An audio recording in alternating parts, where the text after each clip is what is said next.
Welcome back to another edition of Trick or Treat, our way of helping you really lean into the spooky Halloween season. Every Friday in October, you'll find another of these bonus episodes waiting for you, packed full of short stories built around a theme.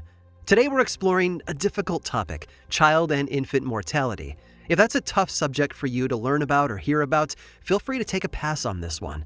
That said, it is one of the most common elements found in the legends and folktales that litter the pages of history. Life was very hard for a very long time, and many stories reflect that. Pain and loss, as we have learned on this show over the years, can often become the seeds of something darker. And these four tales will serve as powerful examples of that truth. So grab a cup of tea, turn on a light, and settle in for another edition of Trick or Treat. I'm Aaron Mahnke, and this is Lore.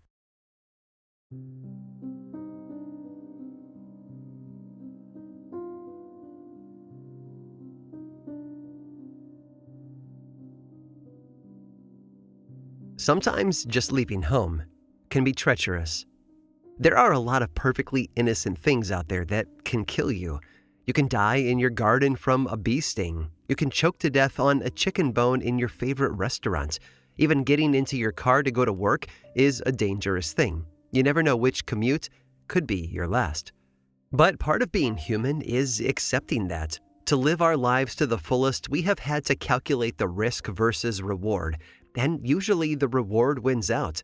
The fresh flowers are worth the sting, the fried chicken is worth the hazard, and the ability to travel anywhere we want is worth the chance that we could collide with another driver. Even so, sometimes, against all odds, these small moments become deadly.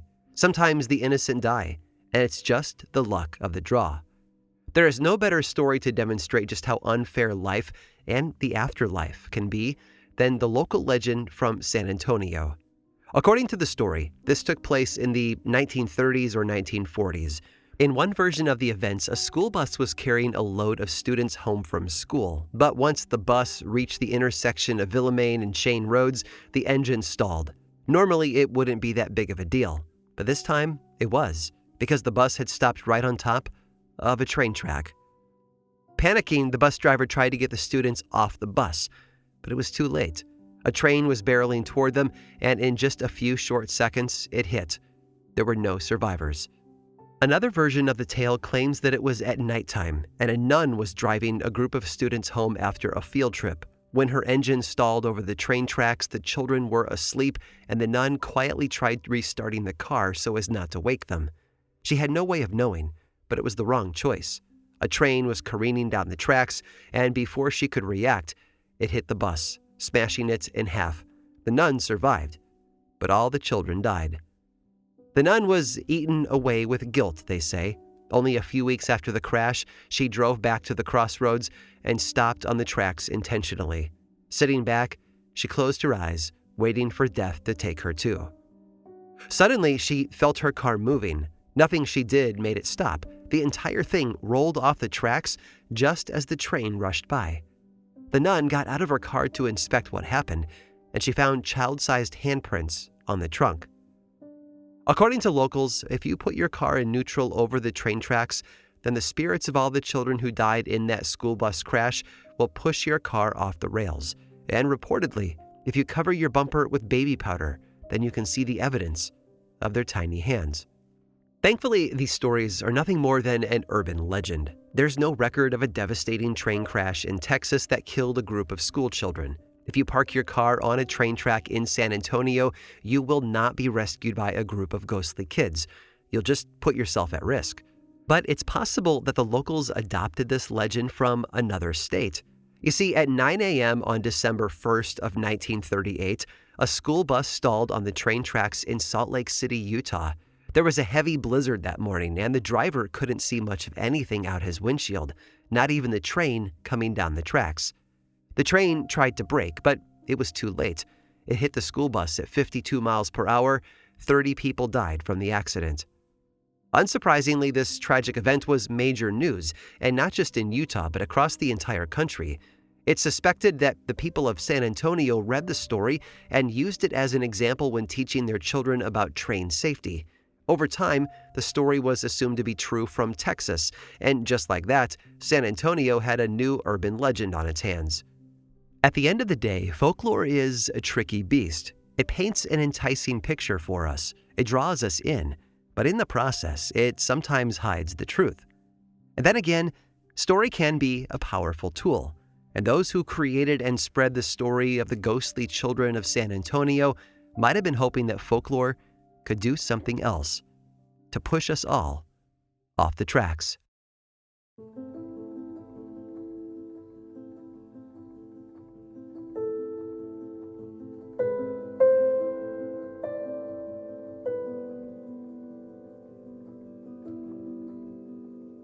It has been called the most haunted place in Utah.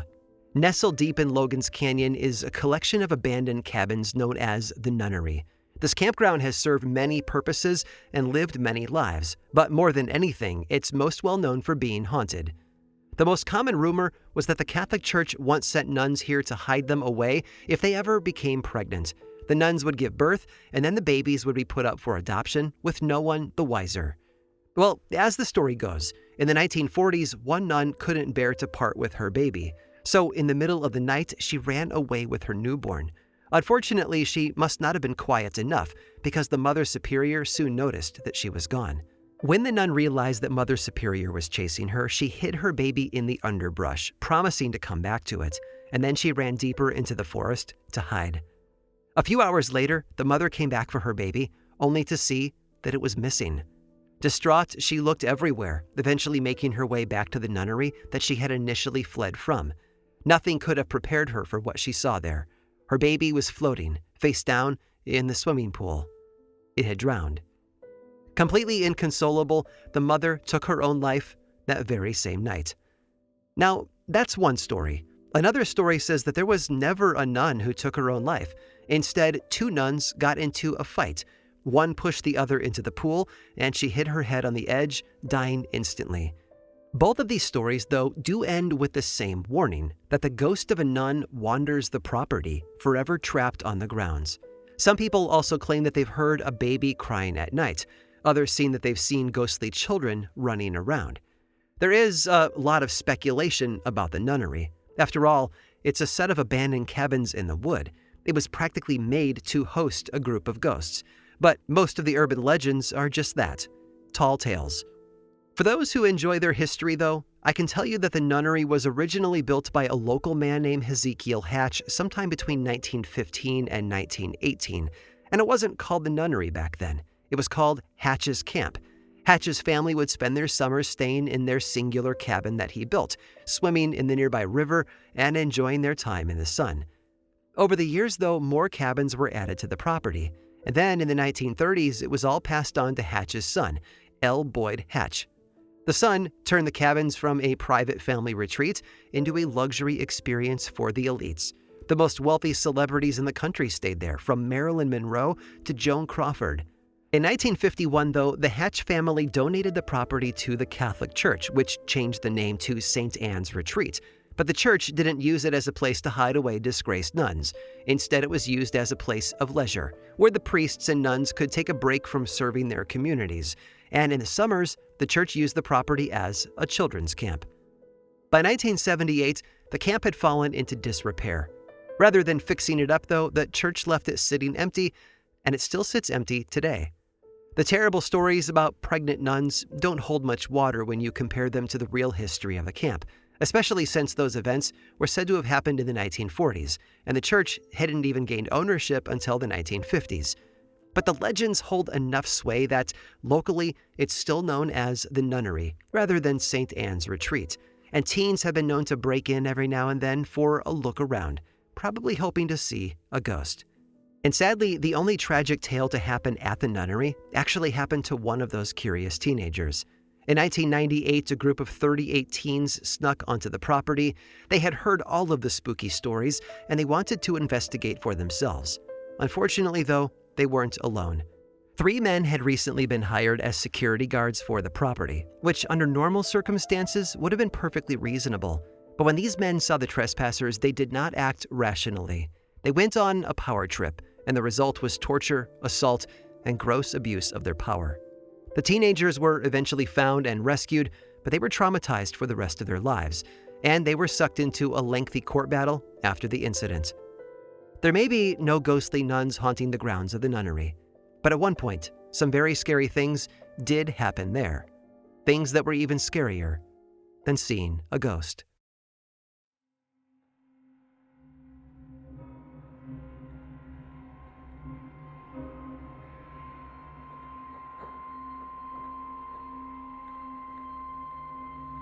Everyone loves to talk about haunted houses, haunted lighthouses even, and even haunted ships.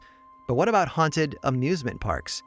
They may seem gimmicky, but most theme parks have a history of visitors occasionally dying, although hopefully that history is extremely limited for most of them. But for some, it is not. For some, their experience with death goes back further than the existence of the park itself. Some, like West Virginia's Lake Shawnee Amusement Park. Now, believe it or not, the beginning of this particular haunting can be traced all the way back to the 18th century. In 1774, the royal governor of Virginia granted a man named Mitchell Clay 800 acres of land in what was then Virginia, but is now West Virginia. And so, looking ahead to what they were sure would be a bright future, Mitchell and his wife moved their 14 children out to their farmland in what is today Mercer County. But that bright future would be cut short. Tragedy struck less than a decade after they moved into their new home. In August of 1783, Mitchell Clay went out hunting. He left 2 of his sons at the farm to store that year's harvest while his daughters handled the laundry down at the farm's creek. It was a day of chores and laughter, just like any other. But while the children were working, a party of indigenous Shawnee crept up on the group, and then they fired. Their bullet struck one of the boys, a young lad named Bartley. Hearing the gun go off, the others fled, running toward the safety of the house. But they didn't run fast enough. An attacker caught one of the daughters, Tabitha, and stabbed her to death. A third child, Ezekiel, was kidnapped from the farm. When Mitchell returned home, it was to a bloody scene. 2 of his children were dead, their corpses scalped, and one was gone. Grief-stricken, Mitchell gathered his neighbors, who formed a hunting party and furiously pursued the attackers. They caught up to the Shawnee in Boone County, and some of the indigenous men were killed during the altercation, but most got away, including the men who had been holding tight to Ezekiel. Mitchell wasn't ever able to recover his son. By the time he was able to track Ezekiel down at the Shawnee settlement in Ohio, the 16-year-old had already been murdered. And the Clay family was never the same. As the years passed by, the remaining children slowly moved on with their lives, some of them even immigrating to Western territories as adults. But the pain of losing 3 children stayed with everyone, especially with Mitchell and his wife Phoebe. Today there is a statue of the 2 grieving parents outside the Mercer County Courthouse titled Agony in Stone. Because that kind of heartache doesn't just disappear, and some would argue that that anguish seeped into the very land where the children had been massacred. The Clay family land stayed largely unchanged for the next century and a half. It sat stagnant, a monument to tragedy, until it was bought by an entrepreneur in the 1920s. His goal? To build an amusement park. Now, to be fair to him, he knew nothing about the land's violent history. He only knew that he wanted to create a space for local families to enjoy themselves. But some have said that despite his ignorance, his choice to build on top of the Clay farm cursed his park. When it opened, the Lake Shawnee Amusement Park was a hit. It boasted a water slide, a swimming hole, a dance hall, and a speakeasy. There were even rides like a Ferris wheel and a circular swing. There was the perfect place for people of all ages to let loose and have some fun. Everything went smoothly for the first 20 years or so of operation. But then, another child lost their life on the very same land where the Clay children lost theirs. In the summer of 1955, the park was crowded, and it was hard for anyone to navigate through it. Confused by the chaos, a delivery truck driver accidentally backed into the spinning swing set, and a little girl's swing collided with the truck. She tragically died on impact. And if that wasn't enough, a second incident occurred only a few years later. When one mother came to pick up her son from the park at the end of the day, he was nowhere to be found. She frantically searched the entire premises until she found his body floating in the park's pond. Her little boy had drowned. The pool was filled with sand shortly afterwards to prevent any more unexpected deaths. The park was eventually abandoned in 1966. Now, some sources say that there were financial issues, while others say that the closure was a result of those children's deaths. Honestly, though, so much of the park's history has been twisted by urban legends that it's hard to say for sure which version of the events is true. And then, the Shawnee Lake Amusement Park sat empty until 1985, when it was bought by a man named Gaylord White. White wanted to turn the park into family-friendly neighborhoods, but once his team broke ground, they were immediately forced to stop construction. The entire amusement park had been built on top of an ancient burial ground. And I know that sounds stereotypical, and that is often used in folklore and urban legends to add some level of spookiness to a story. But in this case, it was actually true. An archaeological dig in 1988 determined that the burial site had been abandoned hundreds of years before white settlers ever came to the area. Estimates put the number of graves there at around 3,000. Before deciding to leave the remaining bodies undisturbed, the team dug up 13 skeletons, most of which had belonged to children. Today, the Shawnee Lake Amusement Park is private property, but they do offer haunted tours for anyone who wants to have a look around. The park has been named one of the most haunted places on Earth, with visitors reporting disembodied voices, mysteriously locking doors, and a swing that still moves on its own. But of course, the most common sightings of all always involve the ghosts of children.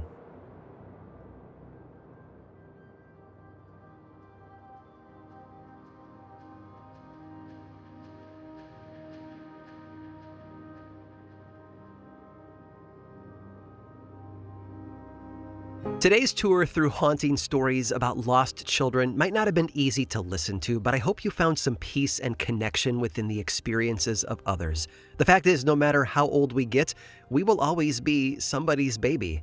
Sadly, there are plenty of stories in this dark corner of folklore, so before we wrap things up, my team and I have one more tale we'd like to share. Stick around through this brief sponsor break to hear all about it.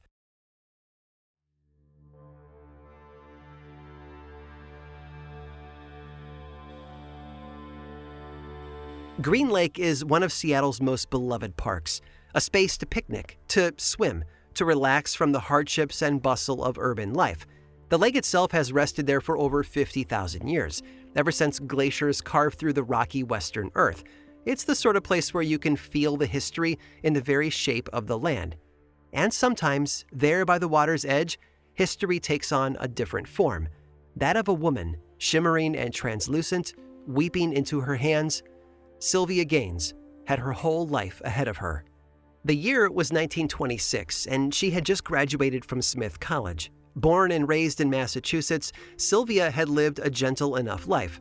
Sure, she was a child of divorce, but she'd only been 5 when her parents had split and had grown up on the East Coast with her loving single mother ever since. By the time Sylvia was 22, she could already see her bright future shimmering in front of her. She was beautiful, smart, well-educated, and even had some family members in prominent positions in city government. But there was one piece of unfinished business that had been nagging at Sylvia, and she decided it was finally time to address it. And so she packed up, headed west, and steeled herself to spend time with her father. Now, after her parents had separated, Sylvia's father Bob had moved all the way out to Seattle. So she honestly barely knew the guy, but this trip was going to change that, she decided. After all, he was family. Fewer than 10 months after her arrival, though, 2 workmen were walking along Seattle's Green Lake when they found a pair of shoes. Shoes and blood in a red trail leading right to the lifeless body of Sylvia Gaines. Blame quickly fell upon her father, and on August 2nd of 1926, he was tried for her murder. And to be fair, he did seem, well, pretty suspicious.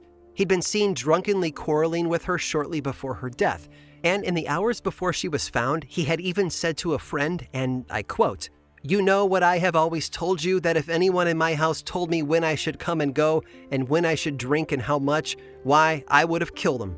Well, that's what happened. Yeah, not a good look, right?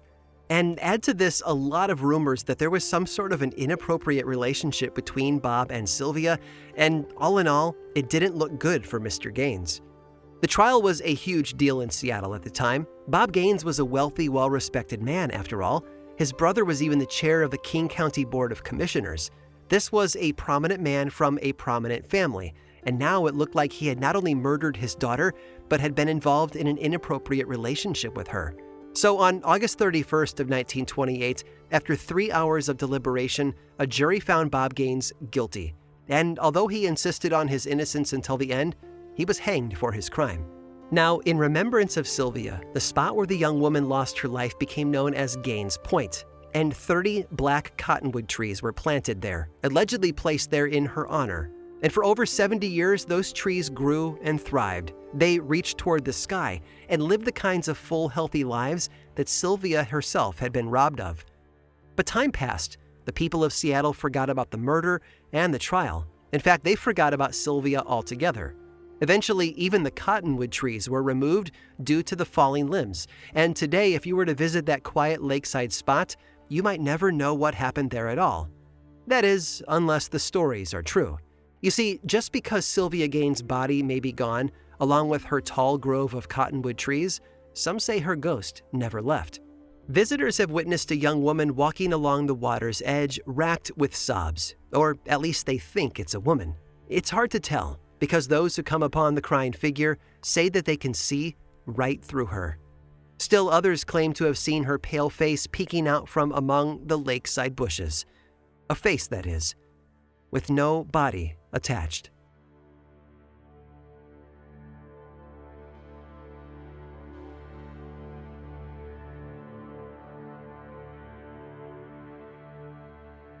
This episode of Lore was produced by me, Aaron Mahnke, with writing and research by Alex Robinson and GennaRose Nethercott. Today's collection of stories is a themed pack of Lore Bites, which started out life as member-only bonus episodes for our paid subscribers. Along with weekly bites and discounts on Lore merchandise and access to my inbox, our paid members also get to enjoy ad-free episodes. It's a bargain for all of that ad-free storytelling and a great way to support this show and the talented humans who make it. For more information about your ad-free options, head over to lorepodcast.com/support. And don't forget the book series available in bookstores and online, and 2 seasons of the TV adaptation on Amazon Prime. Learn more over at lorepodcast.com. And you can also follow this show on platforms like Threads, Instagram, Blue Sky, and YouTube. Just search for Lore Podcast, all one word, and then click that follow button. And when you do, say hi. I like it when people say hi. And as always, thanks for listening.